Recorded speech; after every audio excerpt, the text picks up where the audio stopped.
Cardboard, Episode 4, 2014 Summer Preview Show.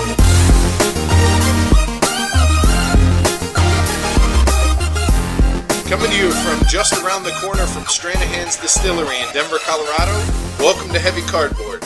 So today is our first annual Heavy Cardboard 2014 Summer Preview Show. With convention season getting into full swing, we thought with the two biggies on the horizon, those being Gen Con and Essen, that we touch on, just a couple games that have piqued our interest. Speaking of a few games, we're probably going to break this up into two episodes because we're looking at, 42 different games. 42! Answer to life, the universe, and everything.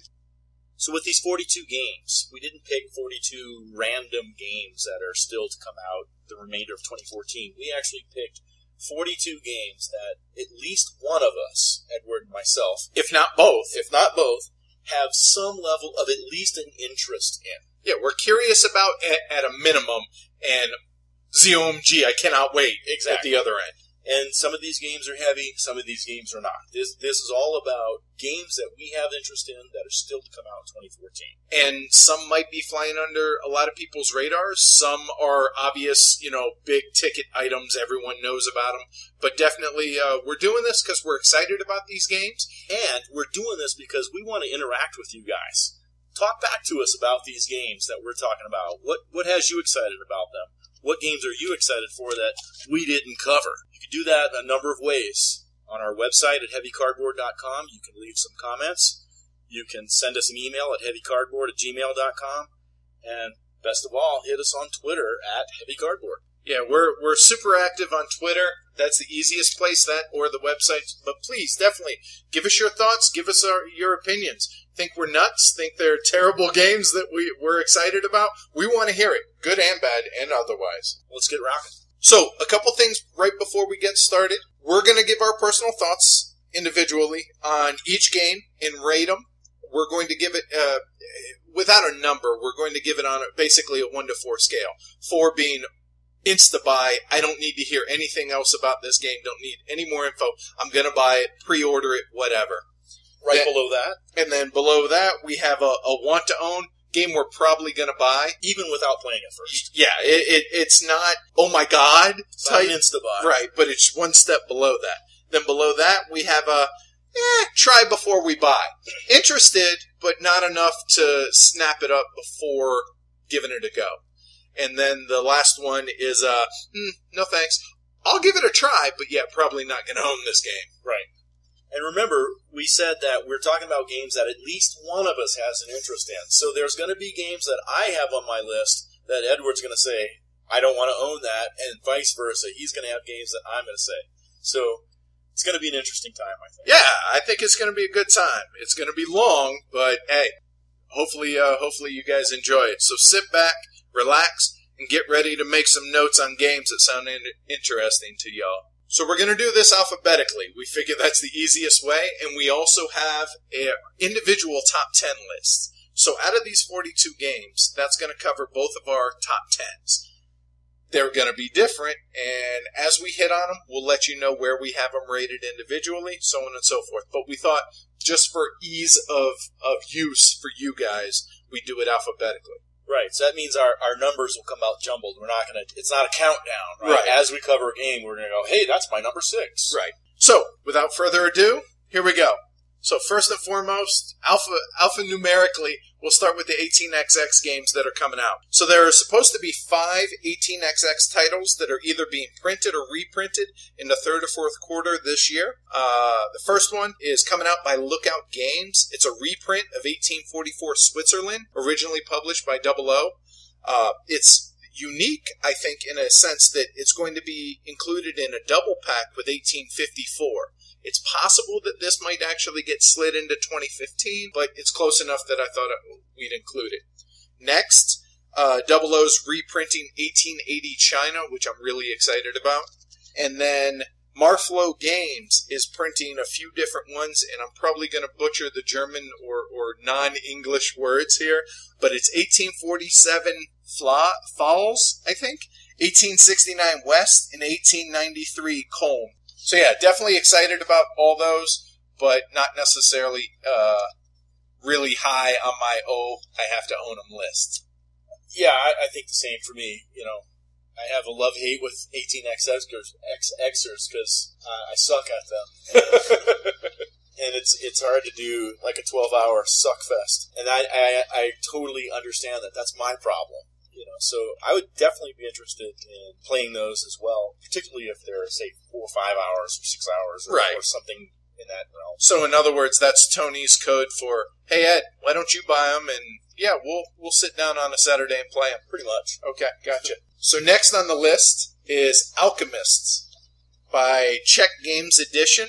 I should note that this is my number 10 game. Number 10. All right. Our first number has been on the second game, right. So it's, like I said, it's Alchemist, Czech Games Edition. It plays 2 to 4 players. It's supposed to play in about 90 minutes or so. It's a unique deduction game with worker placement in which players are alchemists and you're trying to gain respect by publishing your theories about the 6 ingredients in the game. Players gain knowledge about the ingredients by performing experiments by mixing 2 of the ingredients. Now, the real unique thing here, and I'm not quite sure how I feel about this yet, is you have to use a smartphone or a tablet or laptop or whatnot, which tells you the results of mixing those 2 ingredients. Yes. And it randomizes it every game, and that's the whole point of the smartphone, is that that's the randomizer for the game. One cool thing, though, is I'm not normally really big on deduction games, because in the past, whenever I've played these, if someone screws up, they screw up the game for everybody. Well, the cool thing about this is if someone makes a mistake, they're only screwing up themselves as opposed to the whole game. So there's that. There's a really cool walkthrough video on Board Game Geek. Yeah, I'll watch that. Yeah, so what are your thoughts? Yeah, I think that the deduction element stuff sounds cool, and I agree with what you're saying about, potential to screw other people, but maybe not necessarily in this game. What really turned me on was the whole theory stuff and proving other people's theories wrong and things like that. That sounds really pretty cool. I'm good with the smartphone thing, I think. My only concern is, even though they've said they're going to open source it if they ever stop supporting the app or whatever, is what about 5 years, 10 years from now? I mean, we're talking about a game like Democker. It's 30 years old. I can't imagine what technology is going to be like. So is this game going to be playable down the road as technology changes? I don't know, but if it's open source, I can hack it. All right, well, fair enough. All right, but no, I'm just saying that I know that a lot of people have concern about the game, but at the same time, I think it's really cool that they're trying to implement that technology in a minor way, but an important way into the game. Well, we hope that the technology issue down the road is a problem because the game is so awesome. Yeah, no doubt that we're going to want to keep playing it.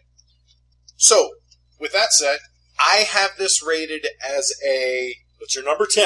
Yeah, it's my number 10. But keep in mind, it's number 10 doesn't mean it's all 10 are going to be, insta-buys or anything like that. Oh, and the same is true with my list. Not all of my things. These are our top 10 most interested. Yeah, most interested. That doesn't mean we're going to pull in immediate triggers. Exactly, right. And that's the case with this. With my slight hesitation, plus regarding the smartphone stuff, plus there's not a lot of final art. There's not a whole lot of stuff out there yet on it, because this is coming out at Spiel at Essen. I have it rated as a want to own, that I'm probably going to buy it, even without having played it, as more information comes out. Unless something comes out that is just a deal breaker, odds are, I'm really interested in this game.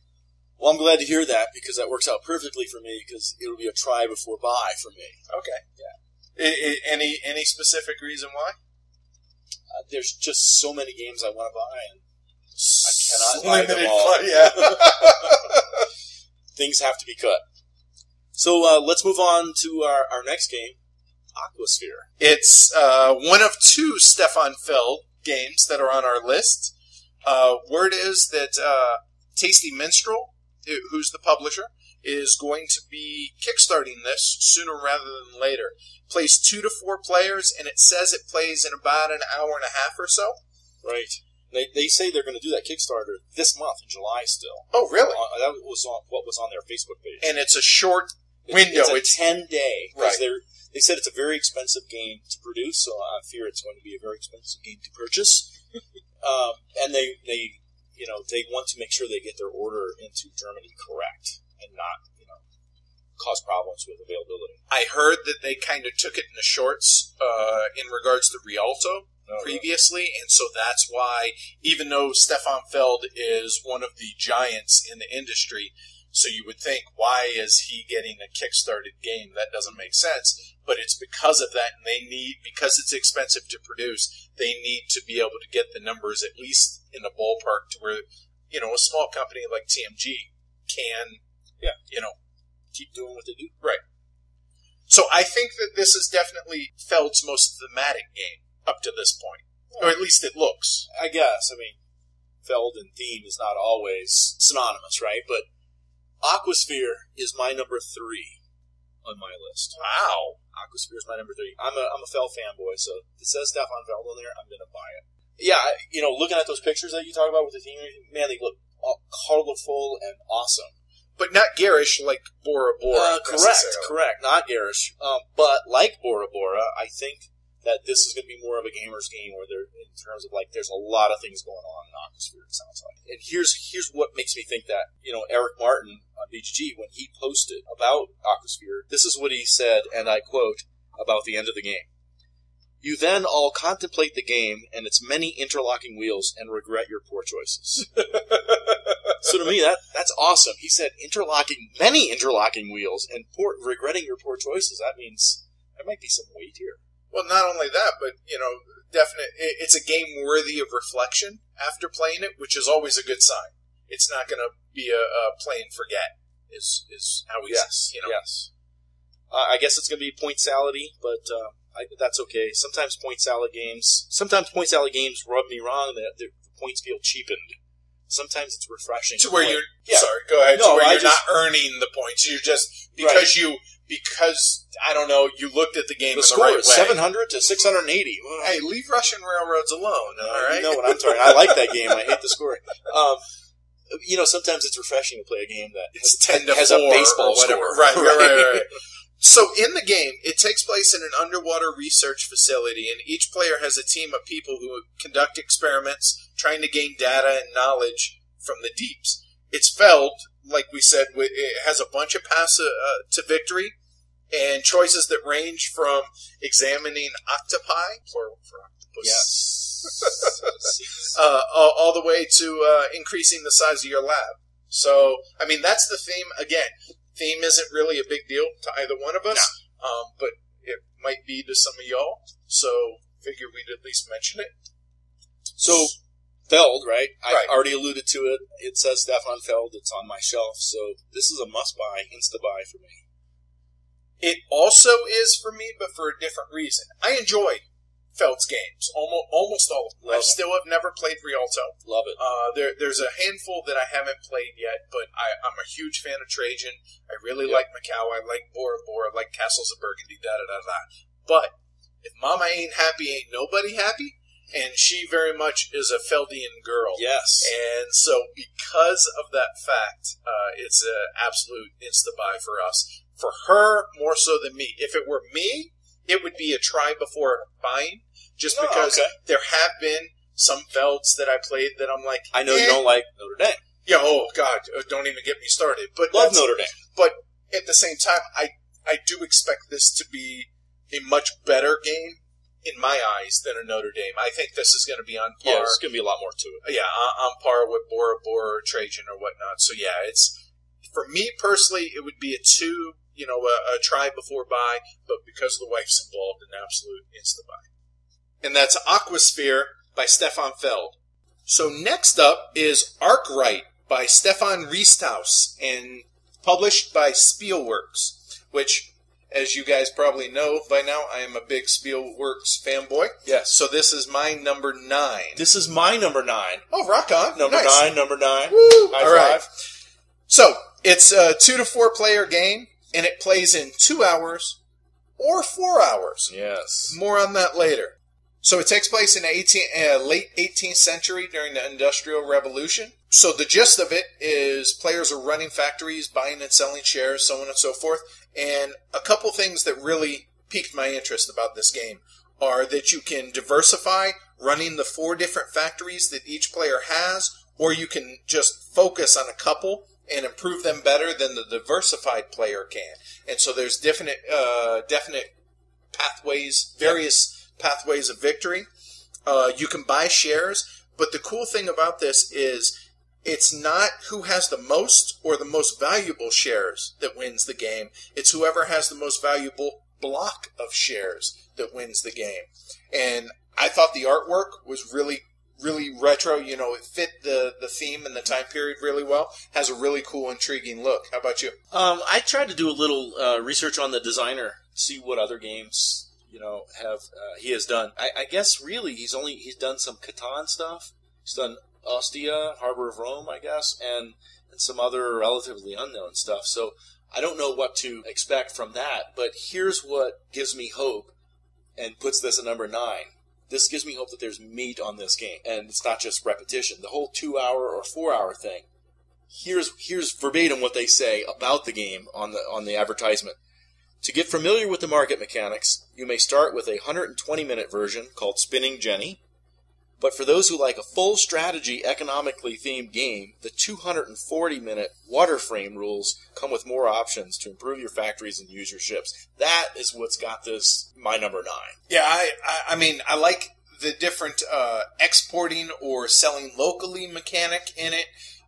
There's not a ton of info out there yet, but again, it's Spielworks, so that automatically puts it on my radar. It's supposed to be an Essen release. And other than that, there's not a ton out there, but it definitely is something that I'm really anxious to check out. So, where do you have it? It's your number 9, but... Your number 9. Because of, I want this to be a heavy economic game. Therefore, it's a number 9. It sounds like it could be a heavy economic game. Therefore, it's a number 9. But I have no idea what to expect because there's no other heavy games by this designer that I was able to find. So I have it down as a try it before I buy it. All right, that's fair and totally understandable. It's a Spielworks game, so it can be no lower than a want to own for me. Being a fanboy, this is my Feld, if you will, okay. but more publisher-wise. Publisher Feld. Yes. So I have it as a want to own that I'm going to buy it. And if it's not good, then I'll turn around and flip it, so be it. But odds are, I'm going to own it and keep it. So that's Arkwright by Stefan Riesthaus, published by Spielworks. So here comes one that somehow, some way, really is flying under the radar, and I don't quite understand why. I agree with that. Yeah, the name of the game, and forgive me for butchering throughout the whole podcast, is Arler Erde by Uwe Rosenberg. It's published by Feuerland Spiele. It's a 2-player only Uwe Rosenberg. So that in and of itself is pretty unique. They say the playtime is 100 to 120 minutes. Yeah. This game has been under my radar too, and doing the research for this list is what brought that into my purview. And even with that, I did not realize that this is only a 2-player game. That's pretty exciting, actually. Yeah, I can't think of a single other Uwe Rosenberg 2-player game. Well, Agricola, All Creatures. Not interested in it. If I'm gonna play Misery Farm, I'm gonna play Misery Farm. Yeah, exactly. So Uwe is another Stefan Feld for me / Spielworks for you. So in the game, it takes place over 9.5 years, and wait for it, it's more farming. You alternate between winter and summer, which denies players some of the actions from which to choose. In the game, you're developing and expanding an estate, farming as well. You convert resources with carts that you have to build to visit various places to trade your goods. It has some worker placement aspects and a cool action selection mechanic. And there are 2 kind of tech trees, type tracks, and only one side is available depending on which season, whether it's winter or summer. However, one cool thing about this game that I saw is one player, one time, can choose one action from the off-season side. But the cost for that, by doing that, the player surrenders the privilege of being first player to the opposing player. So if you really want that action bad enough, you can take it, but at the cost of being able to have first choice and the power that goes with being first player. It sounds really cool, and I'm a big fan of 2-player games, as you can tell by the whole war game side of the game room here. Yep. And I like that it's, mano y mano, and it's, you versus me. And the fact that it's a Uwe Rosenberg strictly, and this is, from what I gather, kind of a big budget game in that it's not a all creature. It's not the smaller Agricola. Yeah, it's not like a mini game. If you were a miniature scale size. down, right? So yeah, but there's just I don't understand how there's just no information about this, especially given this designer's track record. Man, this guy's impressive, right? And I mean, if he was designing a toilet paper roll, I'd be interested. So would most of the world, I think. And as far as this game, I don't even care if this is Agricola 3.0. It sounds like it's that and more. Sign me up. So, insta-buy? Insta-buy. Really? I'll go to Germany and pick it up now. So, it's not that high for me. The concept sounds really cool, but my apprehension is take a game like Glass Road, which is kind of a smaller scale game. The fact that it's a, 45-minute game or so, just didn't grab me. It's okay. I won't turn down playing the game, but it's not something that I'm super excited to play with Glass Road. And so I wonder if this is kind of like that. And the fact that there is just nobody talking about this game. So I think that this game is going to have more going on than Glass Road. I love Glass Road, and it's a fine game, but I think this is going to be much, much more. I think this is going to be much more to our liking. And the only reason I haven't put this in my top 10 is because it's so under the radar and there's so scant information. I got my doubts about it coming out in 2014, frankly. It's supposed to come out at Essen. So, yeah. Supposed to. I've seen a picture of a prototype. Yeah, exactly. And then that's Essen's in 2-3 months, right? Right. So yeah, that it's a valid point, but that's why I have it as a try before I buy, just because Glass Road was kind of a type game to me, and so I'm not chomping at the bit, and so maybe that kind of tempered my expectation. But I like the fact that there's just nothing out there, but I'm confused by it as well. Yeah, I agree. And that's Arler Erde by Uwe Rosenberg. So next we have The Battle of 5 Armies, which is the same designers, and there's a whole bunch of them, so forgive me for not going through each and every one of them. It's the same designers as the second edition of War of the Ring, published by Ares Games. 2-player only, obviously. They say plays in about 90 minutes, which is considerably shorter, I believe, than War of the Ring. Yes. So it's based on the rules from War of the Ring, and it depicts the actual final battle in the Hobbit book, which, shame to say, but I've never read the books. Oh, yeah, sorry. I love the Hobbit. I've seen Lord of the Rings. Right. I've seen those, but hey, blame my parents. So, real quick, it's supposed to be maybe the first of a series of tactical games based on the battles in the Hobbit book, movies, so on and so forth. And it's very much tactical, as opposed to the more strategic War of the Ring, to where War of the Ring was kind of the whole world.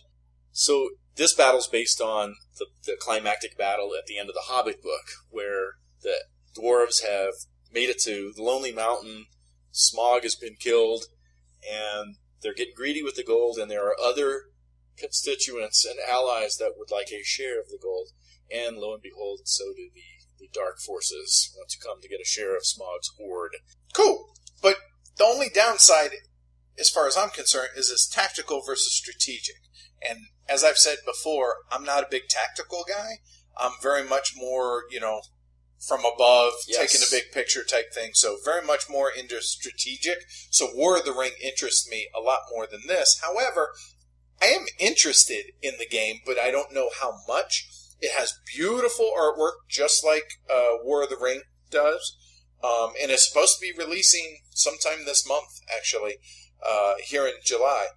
It has area movement and all this stuff, but I don't know. What do you think?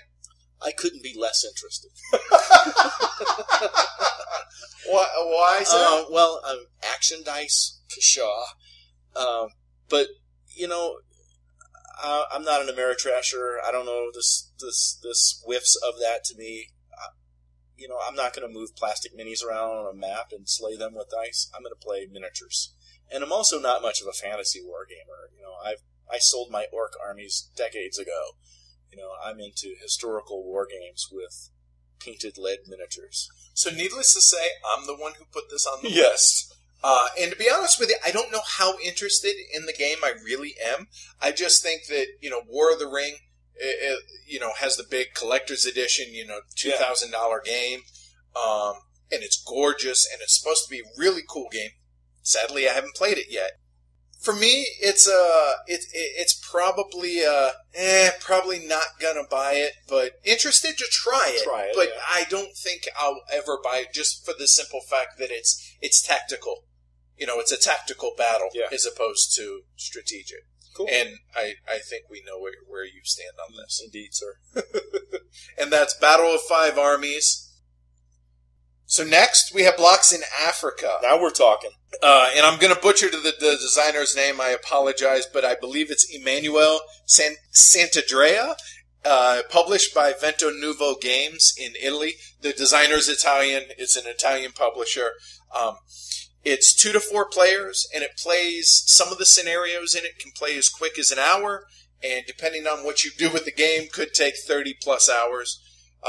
It's part 3 in the Blocks in XXX series. So it started out with Blocks in the East. Then the following year came, the next game was Blocks in the West. And now we have Blocks in Afrika. It's the North African Theater of Operations in World War II. Right, from 1940 to 1943, strategic level block game. And it's a standalone, but it can also be combined with Blocks in the East and or Blocks in the West. Epic monster game. Yeah, which... That's what that would be. Yeah, that would be fantastic, is what you mean. But the problem is we don't have a table big enough yet. But we're getting there. So it has basic, advanced, and optional rules to make the learning easier.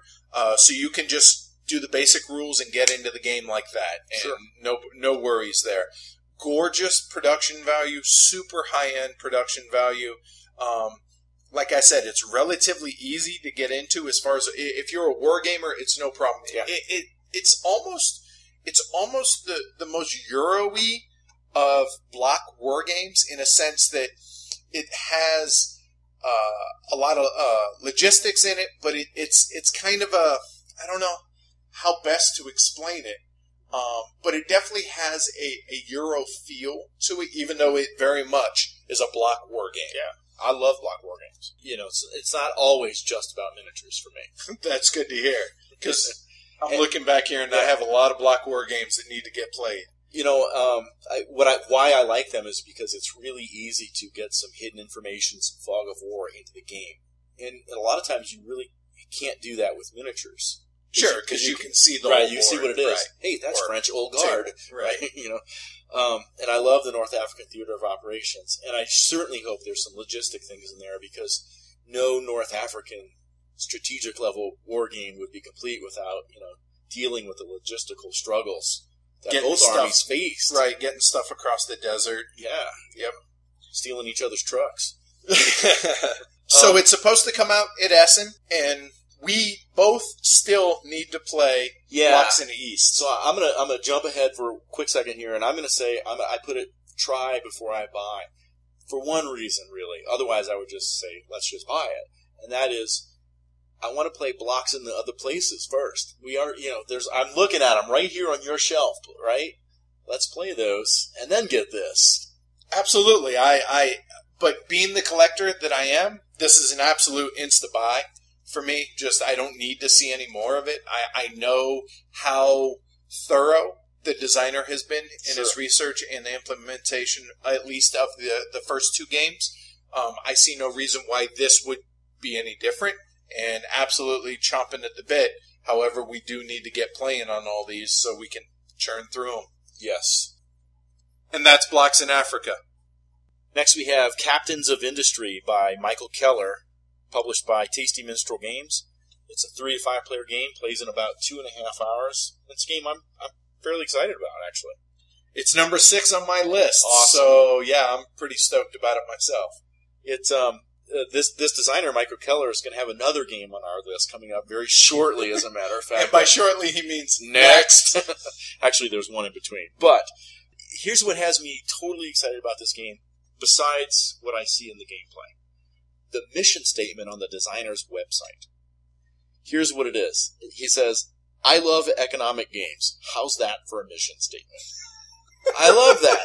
And then the next paragraph says, I like other types of game as well, but I love economic games. And so I design economic games. Games which exploit market principles to create interesting decisions. Games where there is no right answer to the question, is this good? And games where you're in control. That gives me a lot of hope for this game. Wow. I want all that. Right, absolutely. I mean, basically, he needs to move to Denver and... specifically Reunion. Yeah, right.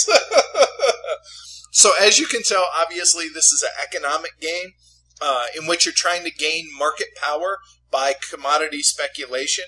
I definitely got a container feel in that what you produce has to be bought either by the game or by other players. And it really felt like Container when I was watching his playthrough video for the Kickstarter for this. I agree with that assessment because you're setting the prices on the various items that you produce, and like you said, the game and other players need to. So, yeah, Container-esque. Yeah, it has a pretty cool market manipulation in the various markets by buying real estate, which and that's where that drives the game to buy goods produced by the players.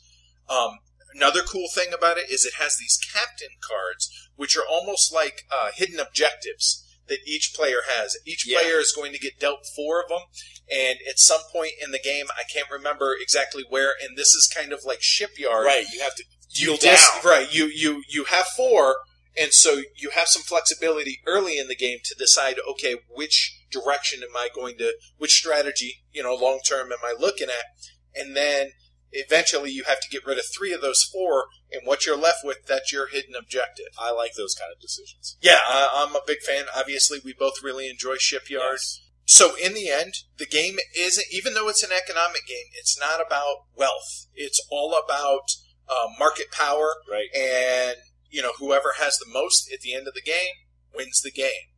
So this was on Kickstarter. And it was kind of a conjunction thing by Tasty Minstrel to where both of Michael Keller's games were one Kickstarter. So if you backed it, you were getting both of his games. The other game is City Hall, which we'll talk about later. So the goal for the game was $30,000, and it raised just a hair short of $50,000. All right, good. So it definitely there was quite a bit of interest. Oh, absolutely, I was. Good. Delivery was pushed back.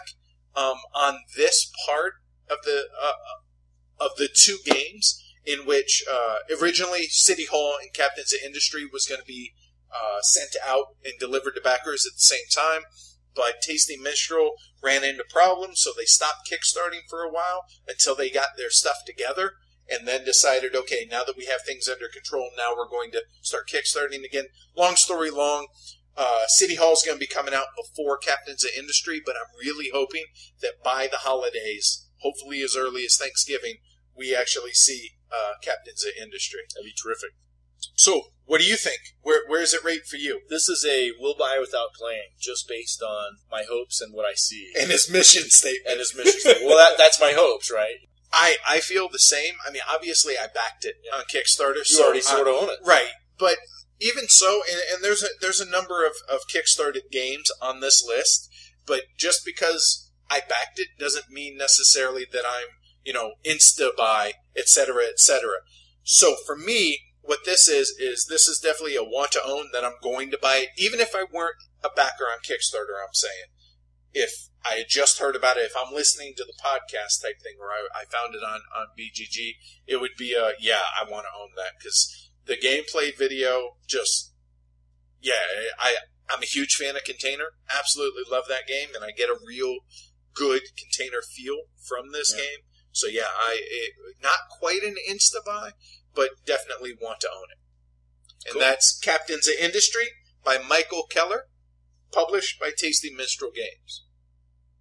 The next game that we're going to talk about, Edward, is my number 4 game on the list. Nice. All right. The Castles of Mad King Ludwig.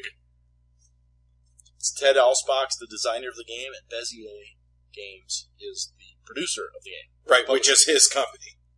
Plays 1 to 4 players in about 90 minutes. As I've said, this is my number 4 game. Right. I don't have it on my top 10, but that doesn't mean I'm not excited about it. Yeah, I kind of want to say maybe a little bit of why. I'm not expecting it to be a great game. Okay. I'm expecting it to be a great fun game and a great filler game. And I'm expecting my wife to be nuts about it. That's the real reason. And so, like you talked about, Mom, I'm not happy. Sure. You know, I think this would treat her right and be a game that she would like, as well as having elements I like. In particular, that whole spatial element of building your castle with different shaped pieces. There's lots of things where you build with the same size square tiles and stuff like that.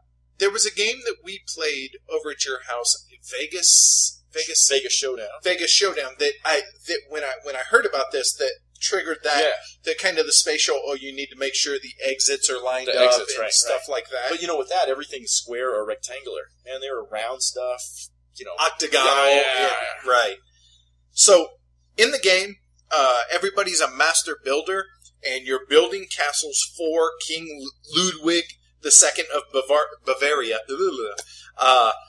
So one interesting historical note is this guy's a real guy, and he was kind of crazy, hence the Mad King.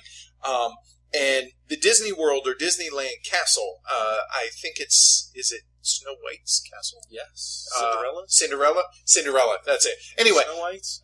One of his castles that was built is where that came from. So I think that's kind of cool. I'm not even going to try and pronounce the name of the castle. Thank God. Neuschwanstein. Okay, there, I tried. Probably anyway, wasn't bad. So I get a very much a suburbia feel from this game. Wonder why. I mean, it's very similar. As opposed to building a community here, you're building a castle. I dig that the players, whoever the active player is, sets the prices for the rooms, and then there are auctions for these rooms. And so the auction mechanic is definitely right in both of our wheelhouses. Absolutely is. I also like that there's variable goals or king's demands in the game, in that every player is going to, have individual goals, and the game have community goals that dude's crazy, so he might want X for you, and he might want Y for me, or whatever. And I'm a big fan of that. It's supposed to be coming out at Essen. I'm pretty sure it's on schedule to deliver there. Yeah. So, how about you? Just because it's on your list doesn't mean it's an insta-buy. Well, based on 2 things. 1, I think my wife's going to like it. 2, well, let's say 3 things. 1, I think my wife's going to like it. 2, I think I'm going to like it. 3, Tom Vassel's got the cool T-shirt of it. It is a game I will purchase without trying first. All right. Okay. For me, I'm really excited about the game. I think it's cool. I love the tile lane aspect, the spatial part of it. I like that. I enjoyed Suburbia. Didn't love Suburbia. So it's a try before buy for me, but definitely interested to check it out. And since I'm going to BGG-Con, I know I'll be able to get a chance to play it there. So. Just a quick maybe suggestion to Ted for his next game, if this one goes well, Winchester Mansion. That's Castles of Mad King Ludwig. Well, this brings us to Michael Keller's other game on our list, also by Tasty Minstrel Games, City Hall. It's a 2 to 4 player game, plays in about 90 minutes. Yep, and as we mentioned, this was the other half of the Kickstarter for Captains of Industry, so it was kind of, like I said, it was a joint thing, so I don't want to, beat a dead horse and go over that again. What are your thoughts off the top? I haven't explored the game in much detail, but the action selection mechanic in the game is interesting to me. It's very similar to a game I totally enjoy, Goa. Right. In that, the role selection, in that just because you pick a role doesn't mean that you're going to get that action, because it's going to be auctioned off, around the table, just like Goa. Yes. And if you're the one auctioning, it's up to you. When the final bid is made, you either match that bid and you get the action, or you let that person pay you and let them take it.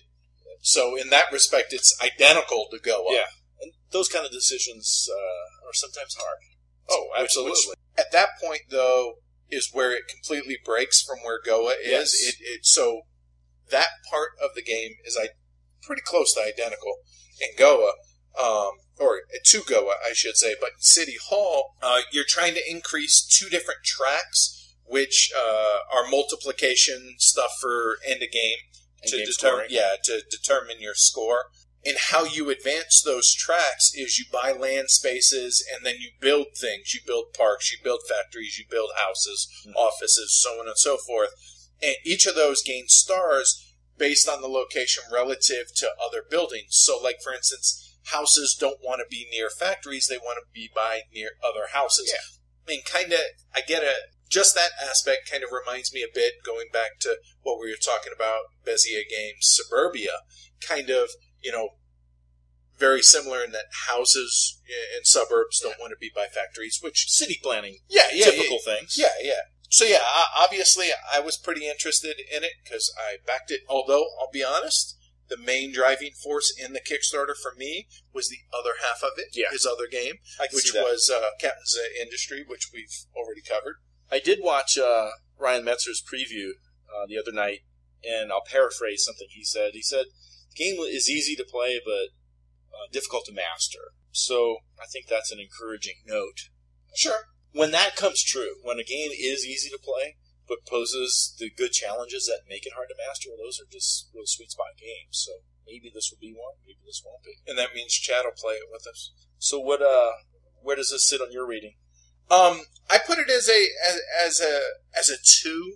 Which is, or for me, which is, a try before buy. Right. Granted, I'm going to own it anyway. Which is really weird since you bought it. But again, it was part of the package. Right. So, and that's not to say that I'm not interested. I very much am, because like you said, we're both very much fans of Goa. Sure. So, that's where I'm at. How about you? Yeah, try before buy. Okay. And that's City Hall by Michael Keller, Tasty Minstrel Games. So let's get into, I think, what is going to be an interesting game to maybe talk about a bit, and that is Craftsmen. Christoph Matuzik is the designer. G3 is the publisher. It's a 2 to 5 player game, a couple of hours in duration. Apparently this game actually came out last year, but distribution in the United States is very hard to come by. For the most part. I did, while doing research on all this, I did notice Game Surplus has it for like $40. So I'm like, okay, so it's out already, but even so, it's been, up to this point, it's been pretty difficult to get a hold of here in the States. So that's why we went ahead and included it in this, and it's supposed to get a bigger, wider distribution later this year, hence why it's on here. Good. So, in Craftsmen, players are trying to gain appreciation points by building production buildings, creating connections between those buildings. You produce raw materials, and you either consume those goods or sell them. They can gain points by sending produced goods across the world. In the end, whoever has the most appreciation points wins. From what I understand, it's a pretty hardcore resource management, worker placement game, which, again, is right in our wheelhouse. Certainly is. I think that the game is going to be a complex game, and it's one I definitely want to explore, and I think this is where it might be some interesting debate and exploration when we finally get a copy of it, and that is, will it be a good game? What do you mean? Tom Basil's review was not very encouraging. He talked about it being complex for the sake of complexity, and not a very interesting game. And while in general I think Tom doesn't like a lot of heavier Euros like dorks like us do, at the same time, he's a little bit hard to read in some of those things because he does like heavier games like Agricola, Lahar, and stuff like that. So makes me unsure about this game. One thing that I read about this is, and I like this line, is complexity was a design goal. And so if you think about it that way, it's complex for the sake of complexity. I'm okay with that. That's definitely not everybody's cup of tea, but with that in mind, I mean, I guess you could technically say the same, and we touched on this in our review of Madeira, that a lot of people can say that it's complex for complexity's sake. We disagree on that with folks, but nonetheless, when somebody says complexity was a design goal, okay, I can get on board with that, as long as it's not to the point of being obtuse. Right. So, say no more. Yeah. So with that, not going to go real in depth on Craftsmen. So where do you? I want to try it and make my own decisions. I think that's what every gamer should do all the time anyway. And while I use other people's opinions on games, I realize that opinions are like underwear, right? Everyone's got a different pair on, hopefully. That's terrible. Yeah, it is. All right. So I am definitely excited about wanting to try this game before I buy it, if possible. If I have to buy it, that's what I was just going to say. Then damn it, I will, because you can always turn around and sell it. That's right. It's got some good potential, I think, and I want to be able to form my own opinions. Yeah, I agree. I mean, let's face it. Just like any reviewer, all we can do is bring attention to games that we're interested in or that we enjoy, and maybe some people enjoy that type, have similar tastes, and that works. But yeah, so in a nutshell, I think it's also a try before buy, or I should say, play Tony's copy first. There you go. I'll get this one. Right. So that's Craftsmen. So when I saw the name of the next game on your list, Edward, I was like, what the hell? And then I started digging into this game, and I was like, wow. Thanks. Dead of Winter. Jonathan Gilmour and Isaac Vega, the designers, Plaid Hat Games, the publisher. 2 to 5 players, 100 minutes. Here's the thing. I don't like co-op games. I don't either. And I saw that, and I'm like, ugh. And then I saw zombies, and I love zombies, but I've yet to play a good zombie game. And I'm like, ugh. And then I started digging in. And there's some things here that have me kind of turned on about this game. So yeah, it's a co-op. I have one co-op that I've enjoyed playing so far. I've played Defenders of the Realm. I've played a bunch of others, but the one that I do enjoy is Freedom, the Underground Railroad, probably because of the theme and that it's so unique. So otherwise, I don't like co-ops. I'm the same as you, but I really found this intriguing.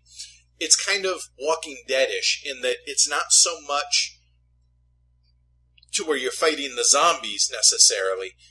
It is a survival-type co-op thing, but it's also against the other players. So it's the humans are the bigger threat than the zombies to a point. You mentioned Walking Dead last season, season 4, right? Here was their motto: "Fight the dead, fear the living." Yeah, there you go. It definitely seems like it's an experience game with the potential traitor. Everybody has their own personal goals as well as the main mission. The crisis thing, right? There's a lot of neat stuff where people can, with the standees, can be in different places. Speaking of which, let me harp on that for a second. Really? I hear you. 2014, cardboard standees. I understand that they probably are trying to limit the cost of the game, and that's why it's not minis. But man, when I saw the cardboard standees, I was like, eh. It just kind of kills it a little bit for me. That said, this is my call that this is one of 2 games that I think absolutely sells out at Gen Con. It has really cool artwork. But it kind of has a typical zombie apocalypse theme to the artwork, kind of grunge and dirty and, Yes. Atypical, but even so, it looks good. So what do you think? I'd like to play it tomorrow.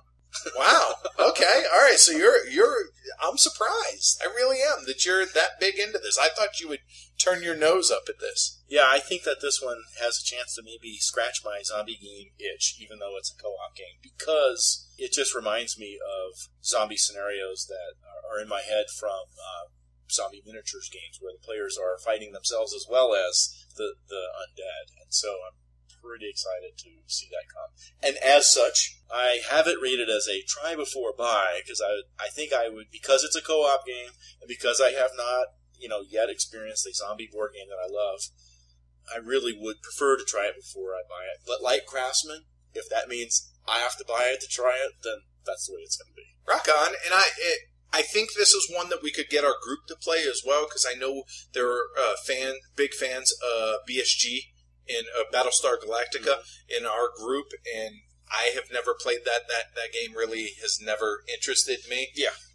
But there's something about this, not to mention the amount of hype that this thing is getting. I guess we're a part of that now. Yes. But yeah, it's definitely one of the biggest hype games coming into Gen Con, I think. So for me, it's also a try before buy because it's a co-op, and that's normally I really shy away from those. But yeah, I'd give it a try, and I'll definitely play your copy. That'd be awesome. And that's Dead of Winter. Deus is our next game. It's by Sébastien Dujardin and Pearl Games. It's a 2 to 4 player 60-minute game. And I don't have really much to say about this game. I'll jump ahead and say I'll try it, whatever. I'm pretty ambivalent about the game. The board, seeing the round hexagons reminds me of a fantastic game, Quebec. But with this one, the board appears to be modular from that one picture, so it could be different from game to game. So I think that might have a little something going for the game. But again, it's definitely a try before buy for me, and kind of I don't know, unless some more information comes out that turns me on, I'm in no hurry to try. Okay. Yeah, I actually, from my Geek Chat League, one of the guys turned me on to this. There's very little info out there for it. So what I'll do here is, well, first off, aesthetically, that board that you were talking about, just at a glance, kind of makes me think of Kingdom Builder. Not gameplay-wise, nothing, just strictly, aesthetic, just looking at the board. But what he said is, it's a Civ. It says it's a light Civ building game, but the way the write-up is that the game sounds a little lighter in the description than the visuals make it seem. But there does seem to be a lot of potential for card combinations. It sounds almost like more of a card-focused game with a spatial element than a Civ builder. However, there's not much by way of pictures out there, and so it could be that we're trying to extrapolate a whole lot of information from just a minimal amount of pictures. What I found out about it is each player starts a game of Deus with a hand of 5 building cards, and you choose from 2 available actions. You either build or make an offering to a god. You construct a building is to play a card from your hand and place it. Place a wooden building on the corresponding area on the central board. It has a color matching thing to where you can only play certain cards in certain rows that match the same color, so on and so forth. And I agree that it does seem to have. It's more card driven than it is anything Civ building. Sure. There are a couple of games later on in this list that do this better, I think. Again, very limited information. Or I should say that I'm more excited about. There we go.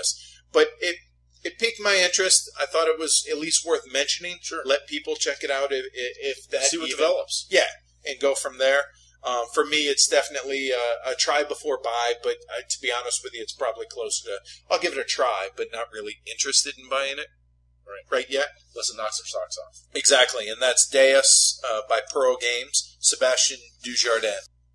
All right, Doomtown Reloaded is the next on our list. Dave Williams and Mark Wooten are the designers, and AEG is the publisher.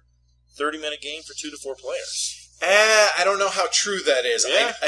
I've read that with 2-player game, yes, but it definitely has some not serious, but it definitely adds to the downtime once you get past 2 players. So for those, I assume people have heard of Doomtown before.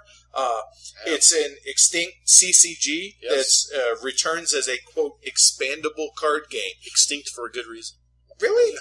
Keep going. All right. So I first heard about this game when I was starting to get into Magic, and I recognized the name, but I never played it when I was younger. So this is kind of deck building with poker hands. You have a set deck size of 52 cards, and so all the cards have a card value, just like a regular deck of cards. In addition to including cards that synergize well together, when you're creating your deck, right. You also want to have cards that'll give you good drawing hands for literally the draws, the showdowns in the game. Talking about those draw hands, generally that means just focusing on a couple numbers, because I said all those cards all have a number, a numeric value on them, just like a deck of cards. And so you want to have all the cards in the game are supposed to be pretty cool.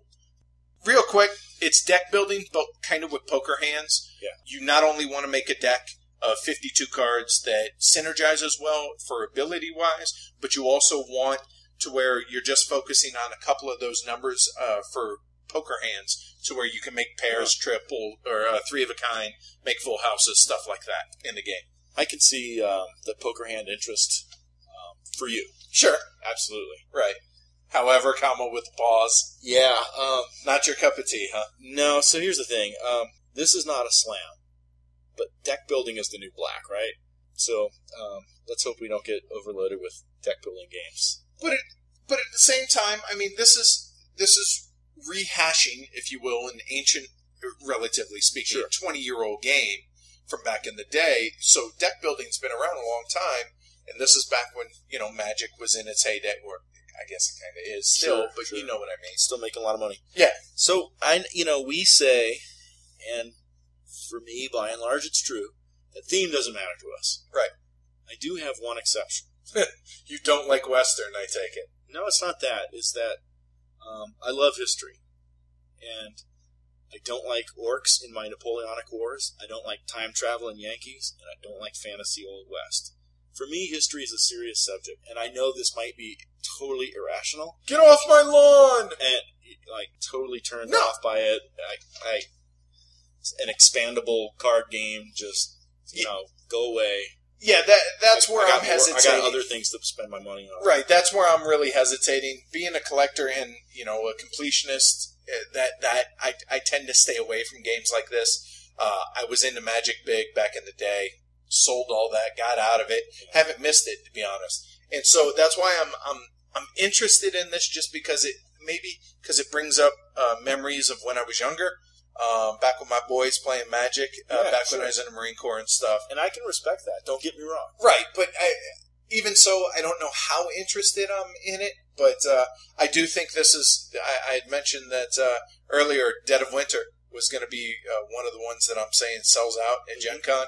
This would be number 2. Yeah, I mean, I definitely see the appeal, and I'm sure the artwork's going to be out of this world fantastic, but I'm just saying, for personally for me, just because of my historical bent. Yeah, I get that. It's Doomtown. No, you you like what you like, and that's exactly. Exactly. There's nothing and we wrong all with do. that. We all do. And for me, it's a try before buy, although that's with a caveat that I'm probably not going to get into this game because I'm scared that it's not a CCG, but it's a living card game or whatever you want to call it. Yeah, and so it's just going to be, next flight comes out, so on and so forth. And your wallet contracts while the game expands. Exactly. So that's Doomtown Reloaded by AEG. I first heard of our next game actually last year at Gen Con, but in a different incarnation than what it is here.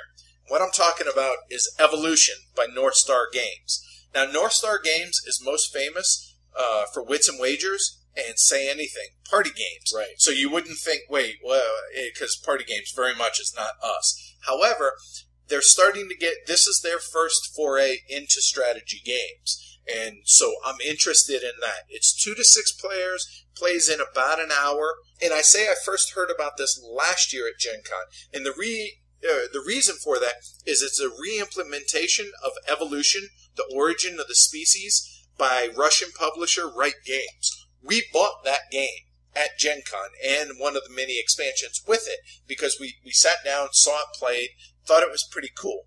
Little rough around the edges, but still pretty cool. Well, North Star Games re-implemented this, streamlined it, made it a better game, or so it appears, and here we are. Before I say, I want to ask you, what's your rating? What's your, must-buy, insta-buy? Well, let me preface by saying this is a, wait for it, Kickstarter that ended not too long ago when I backed it. So even taking that out of the equation, This is that I was going to buy it. Not an insta-buy, but I would buy it even if I wasn't a backer. Right. So, there you go. This is one was totally not on my radar until you brought it to my attention in preparation for this. And I'm going to have the same thing, the same rating, right? A want to own. I will buy it without playing it first. And here's why I think you can count me in. This might be a little wordy, but from a preview, and I think that this person's words are very appropriate for what I'm thinking.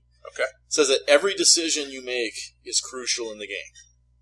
I think instantly of Madeira. Every decision is critical, right? Okay. So every decision is critical. A card used to increase body size and population could have been used to create new species or new traits, right? And evolution forces a player to measure what they know now against what they're hoping to achieve in the future. There is a ton of difficult choices, I think, in your card play here. I like that in games. He goes on to say that it's almost like playing two games in one, that opportunities for strategy abound that are not immediately apparent. And a biggie for me, the luck factor is almost non-existent. If there's a game that's going to be meaty like this, I want the luck factor to be appropriate, as you and our listeners well know. And then the other thing about the card play that I like that he goes on to say is like being able to decide what you keep and what you discard gives you the requisite choices to allow you to control your own destiny. So it sounds like there's just going to be, as he says in his first statement, every decision is crucial in the game. There was going to be a ton of crucial decisions. So just to give our listeners a ballpark on what, obviously it's a card game. So what you're doing is you're putting these species in play and you evolve them trait by trait and help them to survive.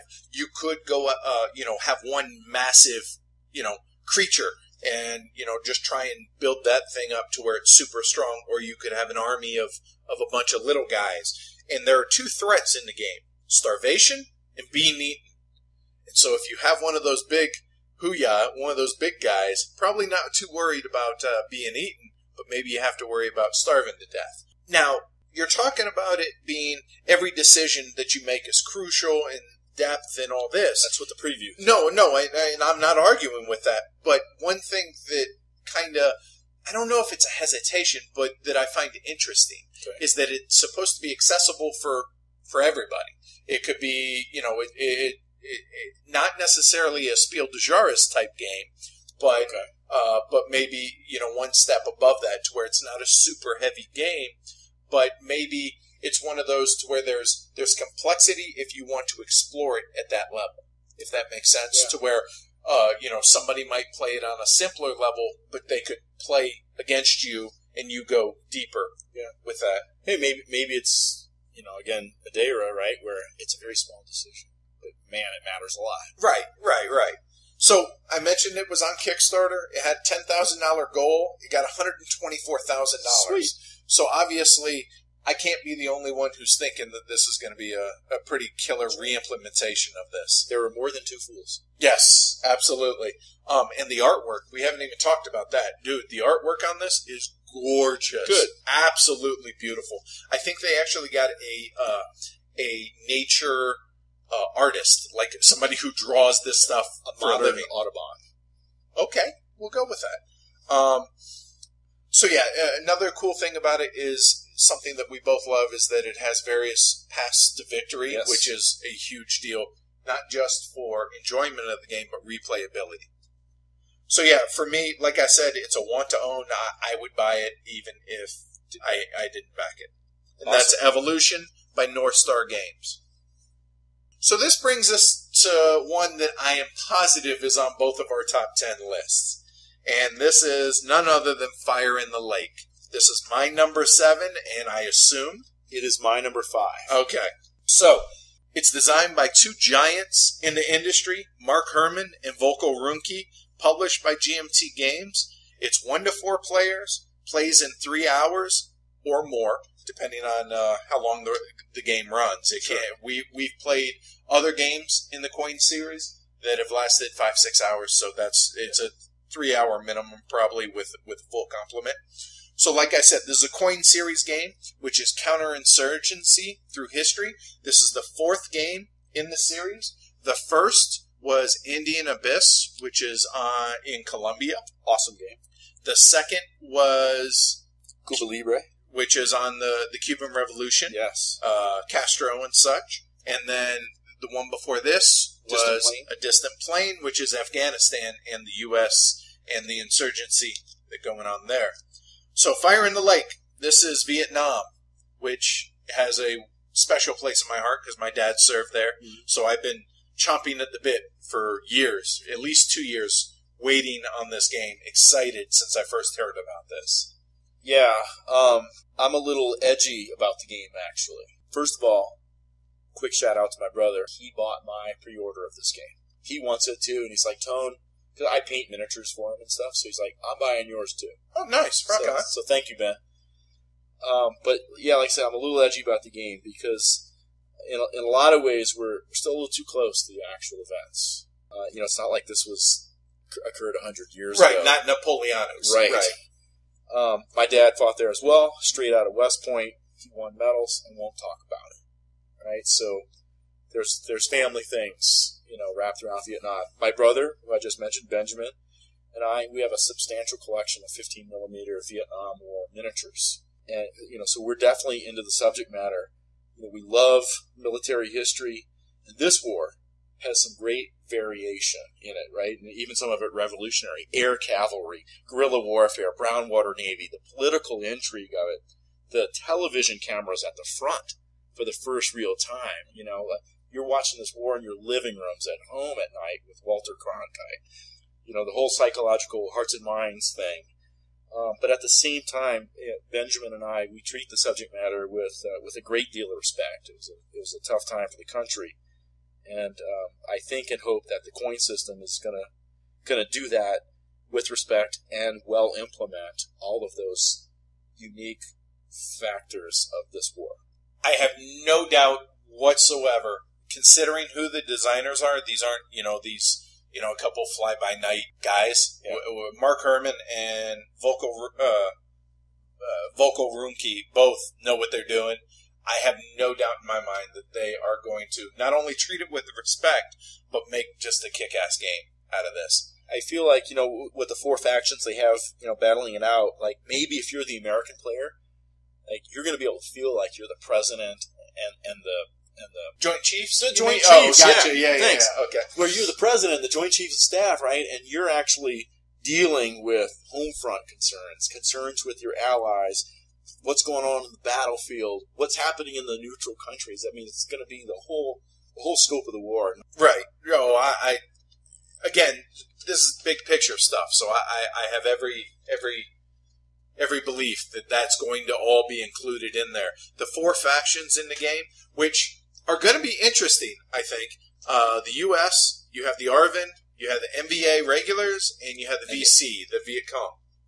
And now you said that, that a little recent for some, because there's not a lot by way of Vietnam era games. However, you don't seem to be caught up or have the same apprehension, maybe. A game like A Distant Plain. Not played it. Not sure I want to yet. Okay, so you do feel the same, because it's still going on. It's happening today. Yeah, but then again, Andean Abyss, not my country. All right, fair enough. Okay, I, however, am not. I don't have any hang-ups for it. I'm excited about it because of the fact that there's not a lot Vietnam time period wise. There's Hearts and Minds that I've played, which I really enjoyed.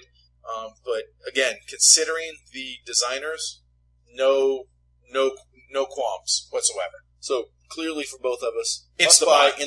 Yeah, Insta-buy. Hell, we've already pre-ordered. Yeah, I've had it pre-ordered since ours. It was on the P500. Just hurry up and get here. Yeah, pretty much. And it's supposed to be coming out next month. And I'm sure we're going to feature it sooner rather than later on a future episode.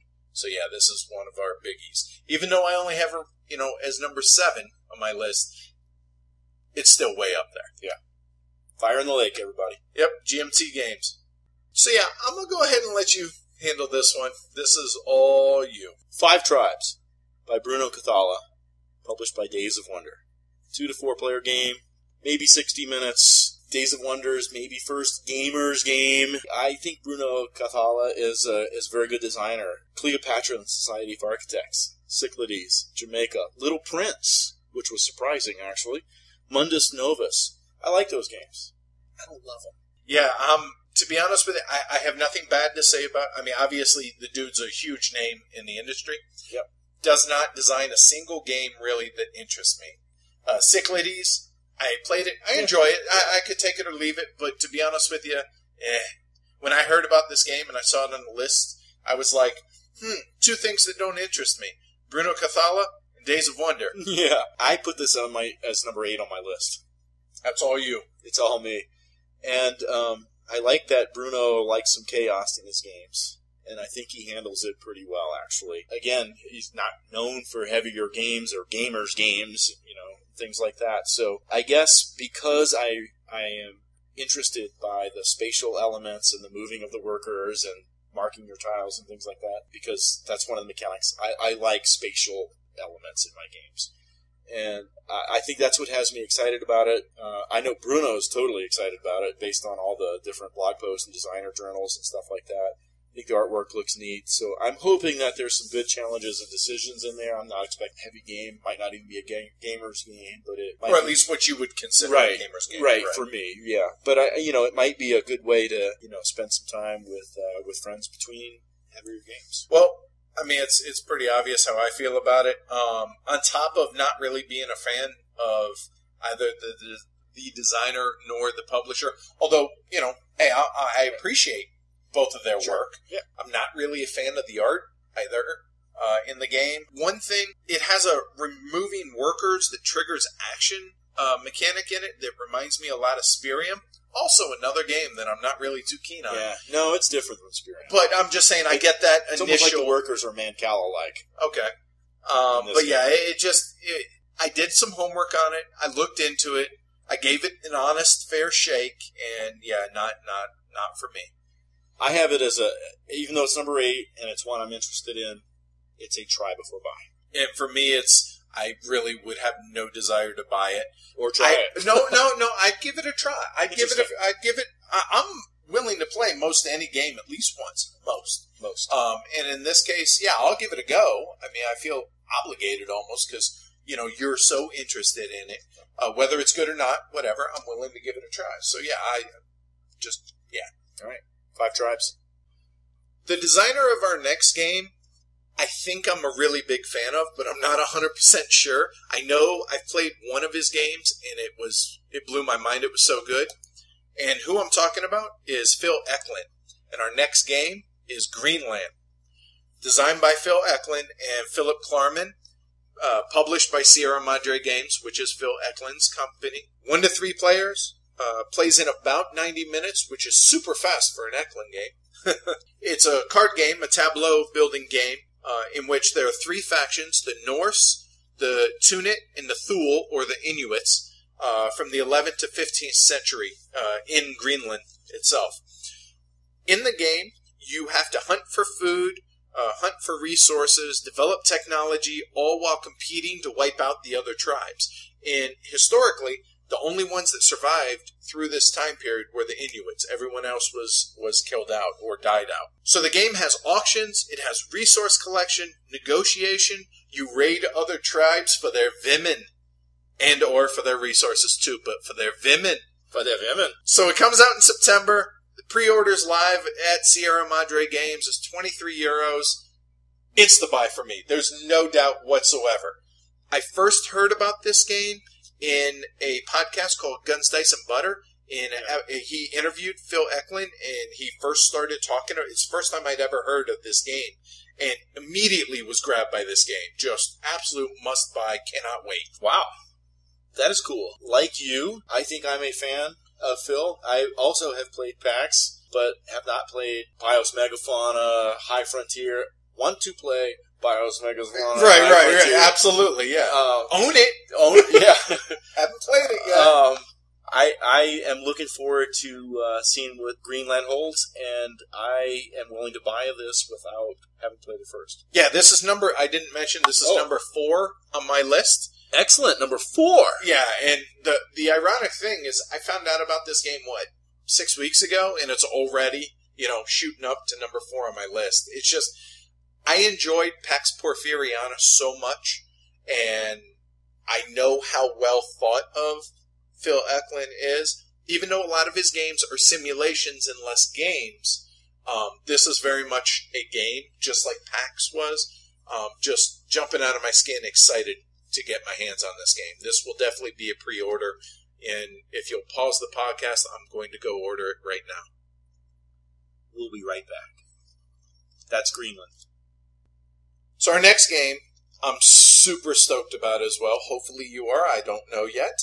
And that is Hands in the Sea by Daniel Berger and published by Nightwork Games. 2-player game, about 2.5 hours. Enough said. I want to hear your take on what you know about the game, etc., etc. Well, as a miniature player, naval games are boring. This is not a miniatures game, and it's got way more going on than just naval stuff. So I am very interested and very excited to play this game. I love the historical period that it's taking place in. It's going to be demonstrated at the Conclave of Gamers in a week and a half, and I can't wait to see that and hopefully get into a game of that. It's a deck builder with a board, but deck builder's the new black, but hey, let's bring this one on. Yeah, so Daniel Berger apparently either has a master's or a doctorate in ancient history, so he knows his stuff when it comes to this time period. It's, like you said, a deck builder on the First Punic War, which I am really interested in. Probably not as much as Daniel, though. Yes. It was built on, or designed on the Few Acres of Snow model. Right. So don't turn the podcast off for those that don't like that game. Obviously, it's a card-driven game, and so it took a Few Acres of Snow and then changed some things and then added a bunch to it. More inspiration, maybe. Yeah, there you go. Kind of as a rough framework, right, if you will. There are a lot of different ways to get victory points in A Few Acres of Snow, but you only get victory points in this game by conquering lands, so you can't just hide out in a corner and just try and, sit and accumulate victory points. You have to conquer.